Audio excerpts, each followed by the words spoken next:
Landman, Season 2. Episode 7's trailer is not teasing drama anymore. It's practically screaming disaster. This is the moment where everything finally snaps. And somehow, shockingly, it all lands on Tommy. Again. Because, of course, it does.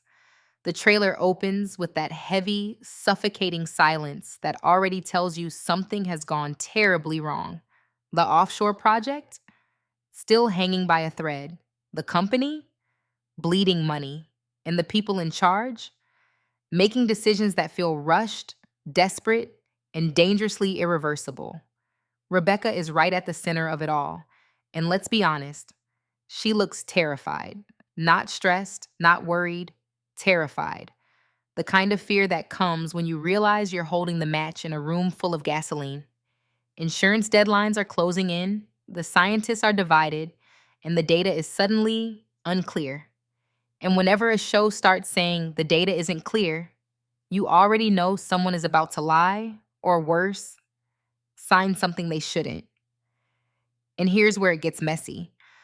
The trailer makes it painfully obvious that Rebecca is being pushed to move forward even when every instinct tells her not to. Is it pressure from the board? Is it fear of losing her position? Or is it something more personal? Something tied to the one mistake she never should have made this season?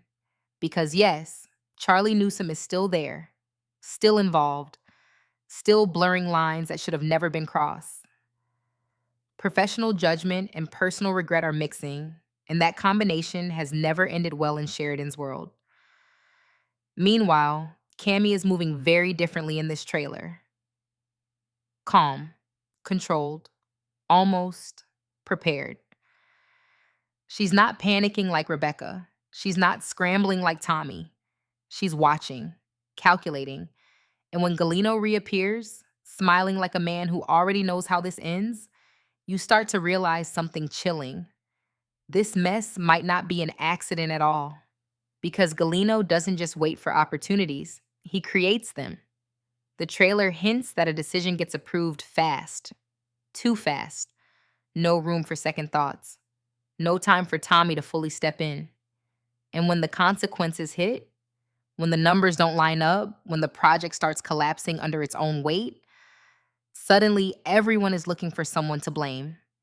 And who's the most convenient name in the room? The exhausted fixer. The guy who always cleans it up. The man already hanging by a thread himself. Tommy looks broken in this trailer. Not angry, not loud, just done. His face says what the dialogue doesn't. He knows what's coming. He knows loyalty doesn't matter here. He knows that protecting the company might cost him everything. And when Cammy stands beside him, not defending him, not stopping it, but letting it happen, that's the moment the trailer truly turns dark. Because this isn't just about a bad deal or a failed project anymore. This is about sacrifice. And the question is no longer if Tommy will be thrown under the bus.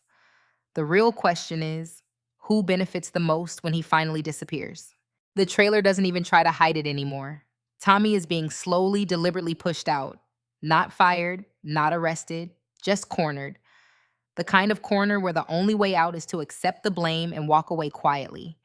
And the scariest part? Everyone around him seems perfectly fine with that outcome. Cammy's silence in the trailer is louder than any argument. She doesn't defend him. She doesn't interrupt. She doesn't even look surprised when his name comes up as the solution to the problem. Instead, she leans further into Galino's orbit, and that tells you everything you need to know. Because aligning with Galino right now isn't strategy, it's survival. And survival in this world always comes at someone else's expense. Rebecca, on the other hand, looks like she's realizing too late what she's unleashed. There's a moment in the trailer where her confidence completely vanishes. The power she fought so hard to gain suddenly feels unbearable. Her decision, the one she thought would save the company, is now threatening to destroy it. And when the consequences hit, she does what people always do when fear takes over. She runs to Tommy, not because he caused it, but because he's always been the one expected to absorb the damage. But this time feels different. Tommy isn't just tired, he's hollow. The trailer flashes quick moments of him alone, staring off, barely reacting. This isn't a man planning his next move. This is a man realizing the game was rigged from the start. Between the pressure at work, the betrayal creeping in from all sides, and the emotional weight of having TL in his house, his breaking point is no longer hypothetical. It's here. And TL, the trailer subtly reminds us he's still there, still watching his son drown under expectations he never asked for. The man who already warned him that memory making days don't last forever.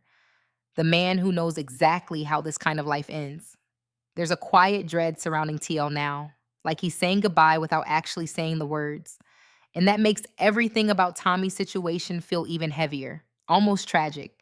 Because if Tommy steps aside, if he takes the blame like they want him to, it won't just be a career hit. It will be the end of his legacy. Everything he built, every deal he saved, every mess he cleaned up, erased in one convenient narrative. And the company will move on. Cammy will move on. Galino will win. That's how this world works. But here's the thing, the trailer keeps teasing without confirming. Tommy might finally refuse. There's a flicker in his eyes in the final moments, a pause, a hesitation that feels intentional, like he's considering something dangerous, something that could blow back on everyone who underestimated him. So now, the question isn't whether episode 7 will explode. That much is guaranteed. The real question is, will Tommy go down quietly, or will he burn the whole system on his way out?